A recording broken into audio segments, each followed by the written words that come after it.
Kthehemi në transmetim të drejtë vërtet të flasim për krye temën miq të dashur. Belinda Balluku është tema, tuneli i Belindës dhe drita në fundin e tij. Do të flasim mëngjesin e sotëm. Eldar Deden kam në studio. Mirëmëngjes, mirë se erdhe. Për të parë në fakt edhe si duhet trajtuar kjo që kemi parë, këto përgjigje që kemi lexuar, disa na nxitojnë të bijmë në kurthin e zbavitjes në fakt disa prej tyre me një terminologji që siç po diskutonin pak më herët klasikisht komuniste, ky separatizmi etj etj, por gjithashtu duhet të shohim pak në detaje edhe aferën miq të dashur dhe mbi të gjitha të preferuarën time nga kjo aferë. Gjithë fokusohemi te tuneli, por kur del na mungon ura, na mungon plotësisht dhe për këtë kemi ekspertën e urave. Brisida Shehi. Mirëmëngjes Brisida, mirë se erdhe. Mirëmëngjes. U bërë dhe ekspert e urash, e di, ishte batut. Jo, po patjetër. Dhe ka nga pak ekspert midhjesh. Po patjetër. Jo, ti je ekspert e urave që mungojnë. Ti je ekspert e urave që mungojnë. Po mundohem të krijoj ura. Dhe shumë mirë. Çështja është, le ta fillojmë pak me Brisidën pikërisht nga ajo që pam mbrëmjen e dieshme në plug dhe nga dosja 45 faqe që ka qarkulluar në fakt në komunitetin e gazetarëve. Gjithë më duket sikur po bien në kurthin e gatshëm të palloshit të gjatë apo të epiteteve të tjera që kishte Belinda Balluku për reprorin e saj. Por në fakt çfarë të ka bërë ty më shumë përshtypje nga kjo dosje? Dëgjoj, e para ju të plugut jeni bërë shumë mistreca. Okej. Dhe I pranojmë gjitha. Më pëlqeu shumë emisioni dje, komplimente. Faleminderit. Sidomos ai emisioni kishte diçka shumë të rëndësishme dje. Që është filozofia pas çdo kontrate koncesionare. Pra, po të shohësh, kemi dosjen e inceneratorëve, ke një zinxhir kompanish fiktive. Ke dosjen e check-upit, ke një zinxhir kompanish fiktive. Ke laboratorët, koncesione laboratorëve, ke kompani zinxhir që krijohen. Edhe pse s'pa u ka harruar këtë koncesione laboratorëve në fakt, por inshallah kujtohet dhe aty. Ke dosjet e tjera, sterilizimi i faktuar nga Komisioni Hetimor, një zinxhir kompanisht krijuara nga familjarët punojnësve, pikërisht sepse mbas çdo kontrate koncesionare, mbas çdo tenderi që bën kjo qeveri për shkak të vlerave të fryra që ka, krijohen zinxhire kompanish për të arritur atë vlerën që përcaktojnë këta. Pra një shërbim, nëse bën 5 lek dhe këta e tenderojnë për 100, do duhet krijojnë këto zinxhire të kompanive për ofrim në shërbimit që ai shërbimi të shkojë 100 lek. E njëjta gjë ishte edhe dje, dhe kjo ishte ajo çka unë vlerësova jashtë masën në emision, që një kompani e një individi me i pag 300 euro, sapo krijohet, futet në këto kontrata të mëdha koncesionare, sepse ajo është një kompani e cila, me sa pash më pas, është futur në disa kontrata pra tenderuese, nuk është vetëm tek tuneli Llogaras. Kjo është e para e rëndësishme. E dyta, kur lexova ato 45 faqe, ishte shumë e rëndësishme për shembull një detaj. Aty përmendej që Ioannis Kirkinezis, që është përfaqësuesi i kompanisë The Hill, në një fragment, supervizion, ta themi për publikun, është kompania që fitoi supervizimin. Po, që e fitoi bashkë me Net Grupin, pra, me kompaninë që kishte krijuar Viz Berberi, njësoj si 5D-ja, pra. 5D-ja në bashki dhe kjo ishte 5D-ja brenda Ministrisë së Infrastrukturës. Kështu që ajo që më bëri përshtypje ishte që edhe DST, pra dokumentet standarde tenderi, pra kriteret e tenderit tunelit Llogaras, ishin ndryshuar me një shkresë të këtij individi, i cili në shkresë citohej si drejtues projekti pranë Ministrisë së Infrastrukturës dhe Energjisë.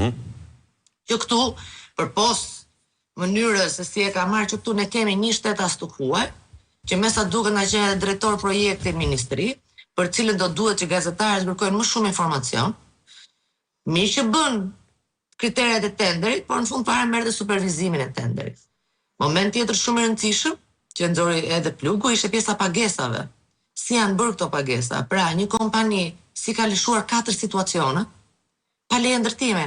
Në bazë të kujt projekti janë bërë ato ndërtime dhe kush i ka certifikuar ato situacione. Pra, i gjithë emisioni dje, po dhe dosja, sepse në dosje për shembull kishte emra shumë të rëndësishëm për të cilët ne nuk kemi dëgjuar akuzë. Ishte Ergyz Verdo. Po. Dhe përmendej që ishte kryetar i KVO-s, që do të thotë si ishte mundur që ai zotëri, pavarësisht se nuk ishte aktiv, ishte një njeri thjesht i përdorur me sa kuptoj nga Dorfla, nuk ishte aktiv, si ishte mundur që ky individ nuk ka një akuzë për Tuneli Llogaras. Ne dim që ai ka komunikime akuzash për afera të tjera në keshë edhe në institucionet në institucionet tjera që ai ka punuar, po si s'ka aty. Aty ishte një emër tjetër shumë i rëndësishëm, një Arta Gurabardi, që do duhet që mediat të investigojnë dhe më tepër lidhje me këtë emër familjar të saj zonjës. A ka përfituar kjo kontrata me firmën e Belinda Ballukut? Pra, janë një sër emrash, kompanish, zinxhirësh që kalojnë përtej dhe vet aferës per se, që duket si një qok që Edi Rama ja ka bërë presidentit turk. Kështu që aty ishte një detaj shumë interesant të plugu, që nuk e di nëse ju e keni vazhduar, por që sepse ka indicie dhe ishte kompania Lazo për shembull, që është një kompani e cila ka bërë gjithë në kontraktimin e spitalit memorial. Dhe hynte në garë me Net Grupin. Pati nga këto analistët, nëse mund të quajmë gazetar, të cilët u përpoqën ta justifikojnë aferën me faktin që nuk ishte vjedhje, po ishte geopolitik. Po jo, dëgjoj. Geovjedhje. Jo më shëmtuar pastaj. Geovjedhje, po bravo, geovjedhje. Dëgjoj, emisioni dje ishte pikërisht me vlerë, sepse kalonte përtej kësaj. Pra, ai emision dje faktoi një zinxhir veprimesh, pra që është një modus operandi që e kanë këta, si këta killerat që kur bën ti psikologjinë që ke këto vrasësit serial, ti jep edhe i bën edhe një profil që ata kanë një mënyrë të njëjtë se si i kryejnë vrasjet. Dhe këta kanë një mënyrë të njëjtë se si i kryejnë vjedhjet. Prandaj unë ti cilësova dhe ti citova dhe ti përmenda edhe më përpara. Pra në të gjitha kontratat koncesionare apo në të gjithë tenderat që këta bën, dhe unë kam vite që e them, që duhet parë zinxhiri kompanive nën kontraktore, sepse mund të dalin që këto kompani nën kontraktore janë përdorur edhe në procese të tjera shumë të rëndësishme në Shqipëri, siç është procesi i rindërtimit.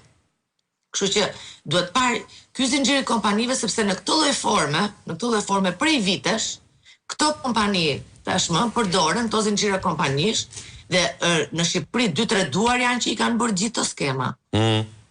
Për shembull skema inceneratorëve në 2016. Po jo, pyetja është këtu, pyetja, një sekondë Brisi, kam nevojë për një pyetje këtu. Pak duar janë the që i bëjnë këto gjëra. E njëjta pyetje është edhe për Eldarin, duke filluar nga ty Brisi. Por shoku Edi dinte gjë? Dëgjoj, të them diçka, për shembull, dosja fundit që kam firmosur në detyrë, cilën kam cilësuar dosjen time tjetës, e cila më pas u shpërbë. Në 2016 ne nuk kishim shumë informacion në kuptimin për inceneratorët, pra ishte sa kishin filluar, sa ishin bërë kontratat, dhe qëndronim ishim akoma ende te Elbasani dhe te Fieri, por ndërkohë ne zbuluam një skem shumë të madhe evazioni, që kalonte edhe në kompani që përdoreshin në kompanit, kryesisht në kompani që ishin të regjistruara ke drejtoria e VIP-ave. Me largimin nga detyra, sigurisht është dosja fundit që unë kam firmosur, dhe kam firmosur enkas për mos ta lënë pas, se nuk i dijej fatit, por fati ju ditë në prokurori. Dhe që ajo që ndodhi ishte që këto kompani dhe kjo skem që ne quam dhe ajo u mbyll, u rihap më pas, ose u mbajt në fakt në kalenda, u rihap më pas, sepse ato kompani ishin përdorur për skemën e inceneratorëve. Dhe kur të them që janë 2-3 duar në Shqipëri që bëjnë këtë gjë, unë e kam bindje, sigurisht unë nuk kam aksesin dokumenta zyrtare, apo nuk kam aksesin libra shitjet e blerjet të këtyre kompanive, por për shkak të memorjes institucionale që kam, dhe për shkak të asaj që ne arrim të shohim sot, dhe çka ka dalë nga hetimet deri më tanishme, këta 2-3 koka të këtij vendi që krijojnë këto skema, vazhdojnë dhe unë besoj se një ndër këto skema është ajo që keni zbuluar ju dje. Sigurisht kurioziteti edhe i profesional qëndron, edhe unë me shumë kuriozitet do futem sot të shoh detaje për këto kompani që keni nxjerrë ju dje, por që mendoj që kjo është metodologjia e këtyre killerave të fondeve publike që kemi ne sot në qeveri. Dakor, Eldar, duke filluar sigurisht edhe nga një këndvështrim pak më gjerë të gjithë situatës së javës fundit. Mendoj që tuneli i Llogaras pikëpari fillon ka një problematik vetëm nga duke u nisur nga pse është dashur të ndërtojë një tunel aty. Okej. Domethënë nuk është bërë diskutim i hershëm ky. Po kjo është thelbi aty ku ka filluar, sepse ajo vepër realisht ku ka viktimizuar ministrin Balluku është një projekt që ka joshur disa operatorë që lidhen drejt me kryeministrin. Pikëpari ke një bizneset e disa oligarkëve ose të ashtu të quajtur oligark tashmë me gjuhën siç i përdorim ne, media, kanë pasur një interes të jashtëzakonshëm për të rritur koeficientin e interesit bizneseve që kanë bërë aty. Po. Realisht nuk është një vepër e lidhur me prioritet qytetarin shqiptar ose me zhvillimin kombëtar të Shqipërisë. Që tu ka filluar problemi dhe nuk shkëputet dot Edi Rama nga kjo vepër, nga kjo aferë korruptive. Sepse në qoftë se ka një shkaktar që don të ushqej orekset e interesave ti politike, duke u lidhur edhe me interesat ndërkombëtare, por edhe me interesat e njerëzve aktorëve vendas, është pikërisht kjo vepër infrastrukturore që është ndërtuar aty, që nuk justifikon asnjë lloj bilanci ekonomik. Pra, kur ndërton një vepër, duhet llogaria parë është çfarë kthen pas. Ajo asgjë nuk kthen pas, përveç se faktin që rrit vlerën e biznesit të 2-3 operatorëve në treg që janë të lidhur totalisht dhe ushqejnë këtë qeverisje prej 12 vitesh. Ju e mbani mend debati që ka qenë bërë për rrugën e autostradën e Kuksit. Domethënë gjithë rrugën kombëtar, rruga Kombit e famshme, e cila ishte prioritet kombëtar, socialistët arrin deri aty sa e nxin një nga veprat më madhore që është ndërtuar në territorin shqiptar. Ftuam sot një eksponent kryesor socialist që aso kohë ka qenë kundër rrugës Kombit për të na mbrojtur tunelin e Belindës, edhe nuk e pat arsyeshme. Prandaj kjo, por unë mendoj që kjo është ideja, domethënë që lidhet dhe nuk mund të shkëputet Edi Rama. Pra nëse ne ndërtojmë gjithmonë tek Balluku, e cila edhe duke lexuar unë aq fragmente sa lexova nga dosja, nuk e kam lexuar gjithën, të jemi i sinqert. Aq fragmente sa kam lexuar, ajo ishte një lloj në një presion të jashtëzakonshëm nga kryeministri për ta përfunduar atë vepër, sepse duhet josheshin disa orekse që lidhen automatikisht me interesat e tij politike personale. Nuk flitet tu për interes kombëtar, se kjo është gjysma tjetër e... Dje është folur edhe për interese antikombëtare në disa rrugë të tjera. Po kjo është problemi, kjo është e tha bukur sindroma e kur studiohen killerat, cilat janë arsyet se e kanë quar një killer në vrasje serial. Pra e bëjmë një lloj analize të sindromës dhe goditjes psikologjike që ka marrë. Thelbi është që këtu ka një interes personal i Edi Ramës për të manipuluar edhe për të pasur akses në geopolitik. Ndoshta i nisur duke dhënë copa Shqipërisë. I nisur edhe nga duke dhënë copa, duke joshur, sepse janë bërë disa vepra, po janë paguajtur veprat nga taksat e shqiptarëve. Pra është thjesht një interes personal i kryeministrit, i cili nuk mund pretendohet dhe nuk duhet fare në asnjë mënyrë për ta shkputur nga kjo aferë korruptive dhe duhet mbaje përgjegjësi. Edhe qëndrimi, ato e ka bërë realisht vetë ministrja. Balluku ka bërë një qendresë të jashtëzakonshme dhe nuk është çudi që edhe ta marrë dhën shpulla kryeministrin për viktimizimin që i ka bërë. Ose ta marrë me vete. Ose do ta marrë me vete, pa diskutim, sepse nuk ka rrugë tjetër, nuk mund shkëputet kryeministri nga kjo aferë. Megjithatë ne duhet ta shohim në një unë si gazetar, unë nuk jam ekonomist dhe nuk jam as inxhinier. Si gazetar e shoh që vetë realisht kam qenë një ndër të parët ose nga të parët zërat që kam reaguar për tunelin Llogaras si aferë korruptive dhe ajo masakra që po ndodhej atje. Po ndodhin gjithë zonat e Bregdetit sepse ishte një pastrim shumë i madh parash. Këtë e kisha parë në gjitha raportet ndërkombëtare që flisin për futjen pastrimeve të paras në sektorin e turizmit. Kjo gjë ka ardhur, pra, të gjitha këto mekanizma, krimi organizuar, oligarkia, interesat geopolitike për të pasur akses politik të këtij kryeministri janë mbledhur pikërisht ajo. Ajo është nyja gordiane që e lidh kryeministrin dhe prandaj është i friksuar. Dhe nuk duhet... Ti thua që Rama është i friksuar? Po pa diskutim, ndoshta është një nga veprat e vetme korruptive që e ka kapur shamat. 50 milion euro janë rrufitur. Dukshëm. Nuk mund të di çfarë të thotë 50 milion euro. Unë nuk e kuptoj se si po qëndron në këmbë kjo qeveri. Edhe në momentin që po flasim. Mendoj ka dy arsye. Pikëpari nuk shoh një mobilizim aty ku duhej faktorit opozitar. Streti kemi një largim të madh popullsisë. Kemi një largim të shumë të madh popullsisë dhe nuk ka një zë kritik dhe një zë i cili mund mobilizoj masat për të kritur një revolt qytetare, sepse në fundit edhe qytetarët do ta kuptojnë, po vjedhen po ju merren me zor paratë e tyre. Dhe kjo është kataklizma e kësaj afere. Po ju rrëmbehen parat me dhunë qytetarëve shqiptar për të joshur oreksin. Kjo është korrupsion, kjo është grabitje. Po grabitje totale. Korrupsioni është sepse e kanë bërë qeveritarët që duhet të mbronin taksat e qytetarëve, por kjo në raport me individin, me shqiptarin, kjo është marrje me zor e gjithë parave të tyre. Dhe prandaj kërkohet një mobilizim. Megjithatë opozita duhet bëjë detyrën, duhet vazhdoj të bëjë thirrje qytetarëve për tu mobilizuar. Nuk duhet të ndalohet nga kompleksi që krijojnë pikërisht analistët e gjeopolitikës që dalin nëpër media, duke e trajtuar opozitën vetëm si faktor administrativ. Jo, opozita duhet të marrë rolin dhe peshën e saj për të qenë një faktor politik në shoqërinë shqiptare, një faktor shumë i rëndësishëm për të mobilizuar masat dhe duhet të jetë primare e kësaj revolte. Nuk ka ndonjëherë shans tjetër për ta bërë këtë. Si po rrin këmbë qeveria? Për fajt të opozitës. Ja u ke një opozitar, një njeri që ka justifikuar dhe ndihmuar opozitën pafund, një njeri që ka menduar që nuk duhet bërë kurrë opozitës, por po ta them sot, por i përfaj të opozitës. Këtu nuk ka më justifikime. Sepse rrim gjithë ditën dhe dëgjojmë, jo po na dalin njerëzit, jo po s'na dalin njerëzit, me 10 vet aty. Ditën e dytë bëj 20, ditën e tretë bëj 30. Ne nuk kemi nevojë për deputet që bëjnë status e Facebooku, që kanë bërë zero aksion politik, që na dalin atje me fjalime politikisht korrekt, apo që rrinë në zyrave dhe fshien pa thotë, mëse djali mirë ky se e njofi çikun këtë, e njofi çik atë, po ti për njohur njohim gjithë ne, njoh dhe Edi Ramën unë.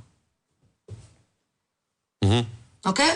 Kështu që kjo është përfaj totalisht të opozitës. Pra lideri i opozitës duhet të ndalojë urgjent veten të parin, se nuk i ka një borxha edhe një detyrim asaj opozitës, se i ka bërë gjithë deputet atje, se janë 90% me listat mbyllura. Pra, Sali Berisha ka kry detyrën e vet, ka shiktur e individëve. Dhe do të jenë këta individët sot që ti dalin Berishës edhe ne tjerë që kemi hedhë votën krah. Kjo historia na dalin sa dalin njerëzit, apo shkojnë atin për komisione dhe bëjnë pyetje dhe ato fjalime, jo ky ligj është në rregull, jo ky ligj nuk është në rregull. Jo, nuk bëhet kështu. Jo pra. Pra se siç ke Belindin apo Gazbardin, dy zëra shumë të fortë që jo vetëm flasin, po hedhin dhe firmat të ato kallëzimet që i bëjnë po vet. Se nëse mendojnë njerëzit që ka stafe të mëdha që punojnë, jo, nuk është ashtu. Janë dy deputet që punojnë vet, dhe jo personalisht të dy, që ulen para kompjuterit dhe bëjnë ato kallëzime. Pjesa tjetër, ata 48 tjerët, të lëvizin. Nuk mundet më të vazhdoj kjo histori. Ke 50 deputet, ata 50 deputet kanë 3 robë në shtëpi, u bën 150. Se kur të shohin populli dhe kur shohin njerëzit që këta e kanë seriozisht, do dalin masivisht dhe aty. Sigurisht shqiptarit janë të lodhur. Sigurisht janë të lodhur. Por ti duhet vazhdosh të komunikosh dhe të japësh atyre shpresën, sepse ne e dim shumë mirë që Lulzim Basha e vrau institucionin e protestës. Po, ama krijoi institucionin e pazarit me kundërshtarët, siç ishte Arbi Agalliu. Flavio, lëre ato është shumë tuta. Ç'a ndodh? Nëse ne vazhdojmë japim zë jo, të ta shpjegoj ku e kam logjikën. Nëse ne vazhdojmë dhe japim zë një individi si ai djali, i bi të bësh pjesë gjithë opozitën. Po ta shohësh vazhdimisht rilindja dhe gjitha geopolitikanët analistë që ka rilindja për studio. E tentojnë. Këtë tonë, janë gjithë njësoj. Jo, nuk janë gjithë njësoj. Por, lideri i opozitës sot duhet ta ndaj shapin nga sheqeri. Pra në ata 50 veta që ka atje në parlament, kush ka hallin se ka i kushuris fletdot, të rri atje, po ta dim. Për burrat mirë mos na i bëjnë, dhe gratë mirë mos i bëjmë askush. Dhe Sali Berisha mos marri dhe koston për këta. Se cili të marri kostot e veta. Dhe të dalin atje të njerëzit. Jo na vjen baza, jo s'na vjen baza, jo na vjen ky, s'na vjen ai. Po nuk vajte, nuk do të vi askush. Ka që thjesht është historia. Dhe është e kohë të vazhdojnë të merremi që pse s'dalin njerëzit, Apo pse qëndron Edi Rama ende? Opozita do të jetë e përgjegjshme. Opozita do ta kishte në çdo ambasadë soti.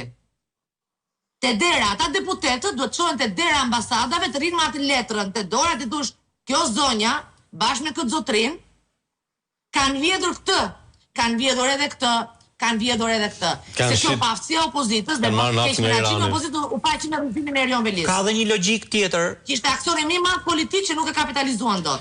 Ka dhe një logjik tjetër, Brisi, se në qoftë se kjo qeveri ka pas si brand Shqipërinë e zamë, Shqipërinë turistike, e vetmja gjë, e vetmja sukses që prekshin qytetarë shqiptarë ishte paga shumë infrastruktura rrugore, pavarësisht çmimeve, mënyrës se si ishin ndërtu. Se në qoftë se do marrim sektorët e tjerë, për shembull në Republikën e Shqipërisë, ekonominë, shëndetësinë, arsimin, i ke zero. E vetmja gjë që prekshin qytetarët ishte infrastruktura rrugore. Për herë të parë ne shohim që kjo vepër, kjo infrastrukturë rrugore, investimi i madh në infrastrukturë u shem si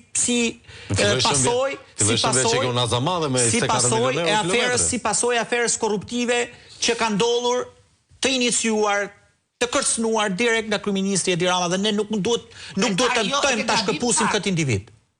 Kjo ka rrëzuar, kjo rrëzon edhe Më falë, të ke Elda Hotin, që parlamentin e galuar, rrugës me atë që ka deklaroj Bela Balluku nga pyetet e Elda Hotit, vetëm nga deklarat që ka bërë, asaj do të vjeshin pranë aty brenda, në sallë parlamentit, mos lodheshin më.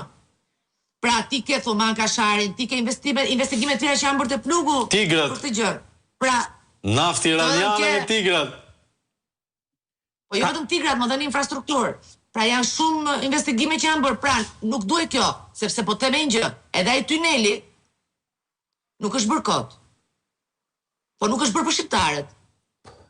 Është bërë sepse në të gjithë Bregdetin ti ke miratimin e lejeve të ndërtimit, jo për rezorte turistike, pra si që bëri Turqia, që bën rezorte gjigande me 5 yje, që të akomodohen mira turistet, viturizëm. Po ke përshitje real estate-i, dhe ai tuneli të vetme vlerë që jep këtyre pronave, të cilat ndërtojnë nga kompani me 100.000 lekë kapital, apo ku ta dion, u arrestua ky Alesios, u sekuestrua kompania Alesio, na çohet ekonomisti e Alesios, na hap kompani ndërtimi dhe merr kokër leje 24 sa e ka marrë 34 mes Tiranës. Kështu që dhe këto nuk ishte spaku, e kupton? Dhe këtu vim ke pyetje në fakt. Më pëlqeu ky komenti i fundit, se është edhe thelbi. Ka pasur një përpjekje gjithashtu gjatë kësaj jave monumentale nga ana e kryeministrit për të përshkruar sistemin e drejtësisë si të pavarur nga ai, pasi u ekspozua si totalisht i varur nga ai, nga gjykata kushtetuese deri tek Spaku, që e ka thirrur Belindën, por ndërkohë po e trajton me doreza mëndafshi. Si duket sot Spaku në sytë e qytetarëve, ka arritur më lart? Tani dëgjoj Flavio, se duhet harrojmë çka ka ndodhur? Se kjo e para punës duhet jemi të sinqertë deri diku në analizën që bëjmë, sepse shumë merr dhe vlerë analiza. Ato përgjime që ne kemi parë dhe lexuar dhe për hir të vërtetës se kanë diskredituar qeverisjen e Ramës, ka element të Spakut të cilët ne duhet ta përshëndesim këtë rast. Pa diskutim që aty zbulojmë, në këtë rast zbulojmë që Spaku vazhdon të jetë në ndikimin e Edi Ramës, sepse mënyra se si u trajtu Belinda Balluku ishte për të mbajtur në këmbë, minimizu dëmet. Për mbajtur në këmbë qeverisjen, sepse unë pak më herët të thash se kjo qeverisje ka rënë. Ne nuk po e shohim, por kjo është qeverisje e rrëzuar.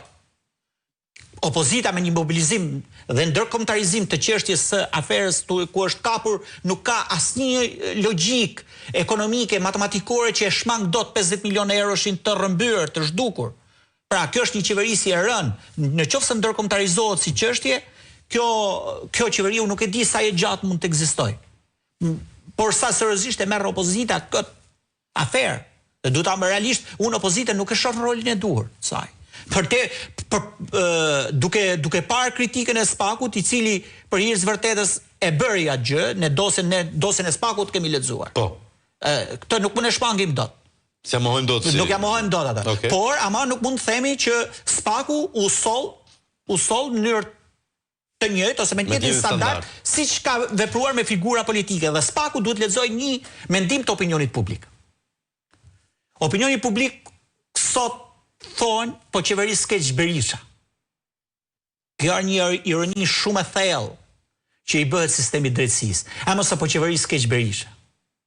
Ku ka 12 vjet po shkon 13 vjet Edi Rama në qeverisë dhe njerëzit bëjnë ironi ende se po qeverisë shumë keq Berisha. SPAK-u do ta kapi këtë logjik popullore, këtë ironi therse të popullit. Dhe duhet shkohet te thembra Akilit. Goditja duhet shkohet te thembra Akilit. Nuk ka rrezohet një aktor tjetër, qeverisja vazhdon. Qeverisja rritet. Këtu manipulohen mediat, manipulohen zërat e opinionit publik, viktimizohen për hir të vërtetës sa ministra që kanë qenë nën diktatin e egër të një kryeministri i cili ky sillet si bashibozuk, edhe e trajton, sepse nuk duhet të shmangemi dot personalizimin e qeverisjes. Edi Rama e ka personalizuar totalisht qeverisin. Mënyrën se si zgjat figurat, mënyrën se si e mërmëron. Ju shifni si veproi dje. Pra, kjo do thot një personalizim i qeverisjes. Dhe kur qeverisja është personalizuar, shteti është personalizuar, po shkojmë drejt një skicimi të autoritarizmit klasik, atëherë çpak rëndësi ka se kush bie dhe kush ngri. Zotëri, ka shkuar hetimi te thembra Akilit? Jo. Këtu është problemi i SPAK-ut. Por ne nuk mund të themi që edhe nuk e lavdërojmë SPAK-un për atë që ka bërë, sepse ai është një hetim i cili është nisur nga strukturat e tij. Bravo. Por ku e ke? Jo. Rezultatin. Ku e ke rezultatin? Hetimi është nisur nga kallëzimet e opozitës. E ka dosja. Pra nuk është hetim kryesisht dhe të gjithë provat de facto deri më tashmë, dhe ndjenim tim me Gazbardi, Donisit e tjera, është nisur nga opozita. Jo, përgjimet e kisha fjalë. Përgjimet pastaj, dëgjoj, ato dalin nga sekuestrimi për mua, 80% e atyre përgjimeve që kanë dalë janë nulë.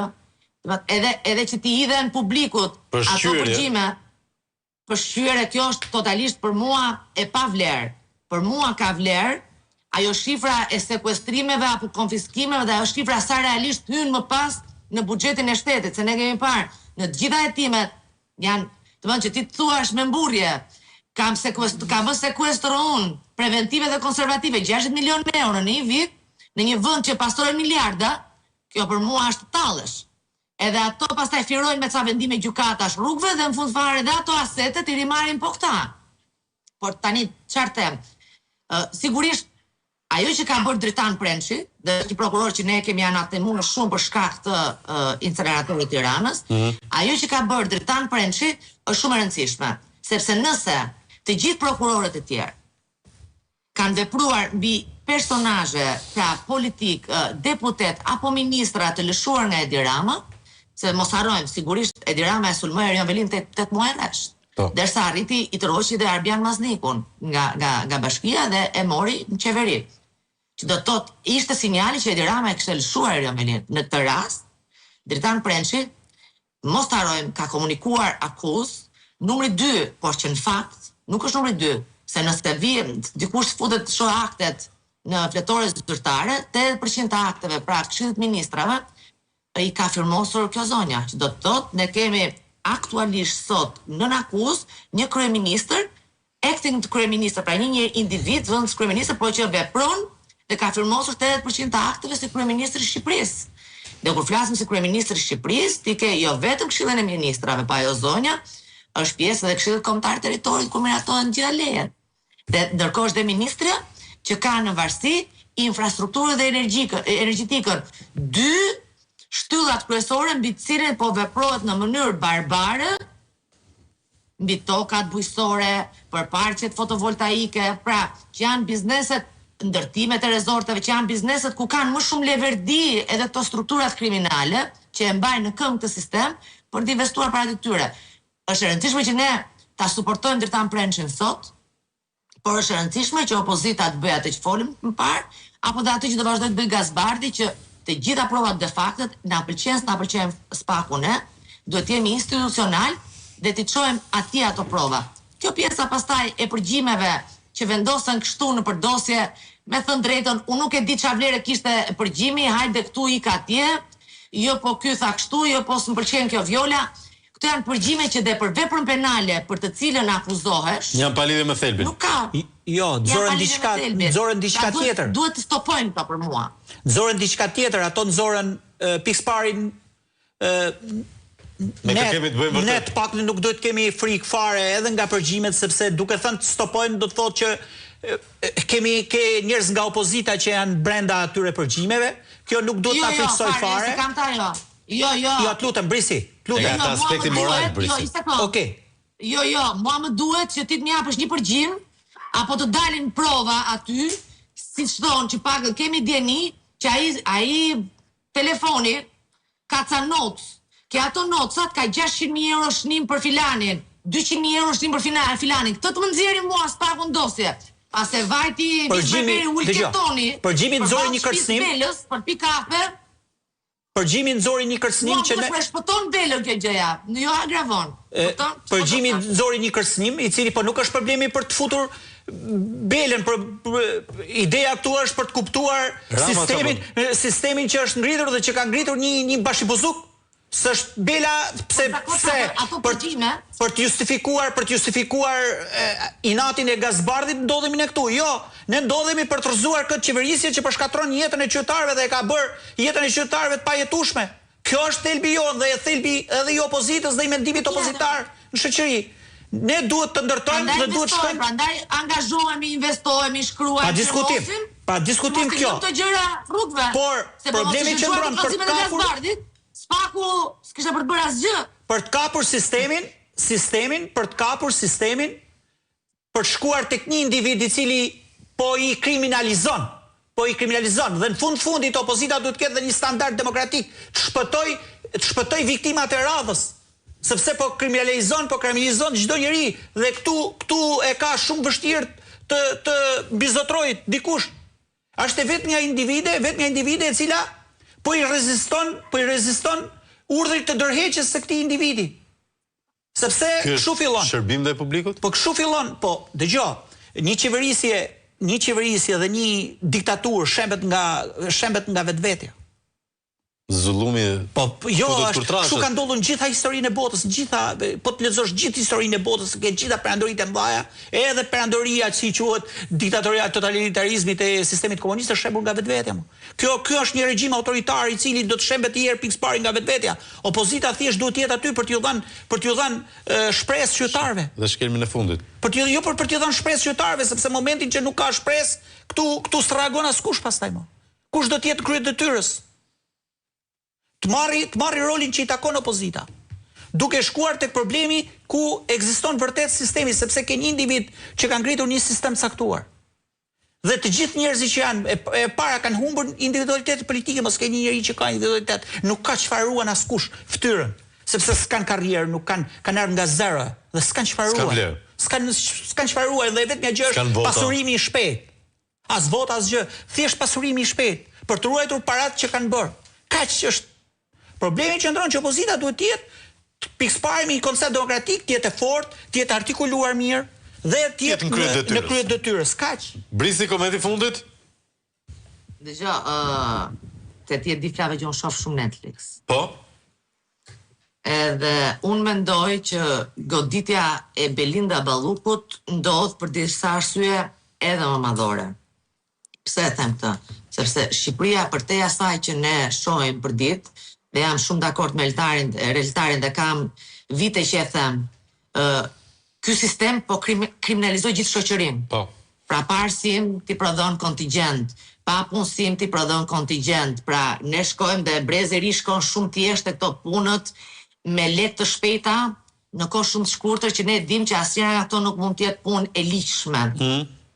Por mendoj që ajo që po ndodh me Belinda Ballukun, që në fakt është një mesazh për Edi Ramën, bëhet për disa arsye të tjera më madhore në Shqipëri, siç keni faktuar ju te Plugu, apo siç flitet nga ekspert të huaj për shkak edhe të ekspertizës apo të shkak të njëjë na ndodh që të takojmë këto kohë pak në vitet e fundit, po vinë shumë shpesh në Shqipëri,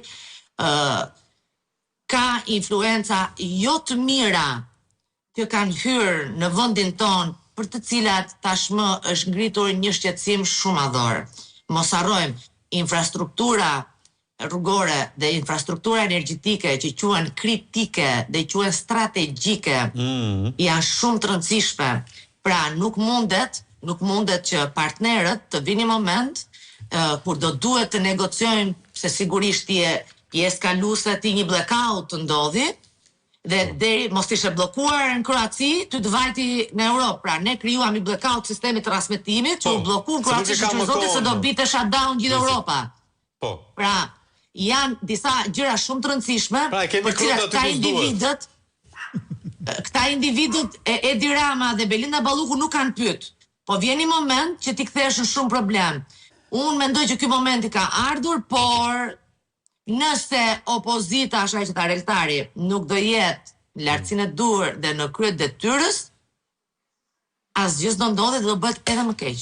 Kështu që sot emergjenca është opozita urgjent në krye të detyrës, kush nuk do, ta dim, le të rrit marrja të rrogën atje, ti shërbej bukës të gojës kalamajve të vet, por ata 10, 12, 15 veta, 20 veta sa janë, duhet të jenë në krye të kësaj situate, sepse është një situatë që duhet stopoj tani.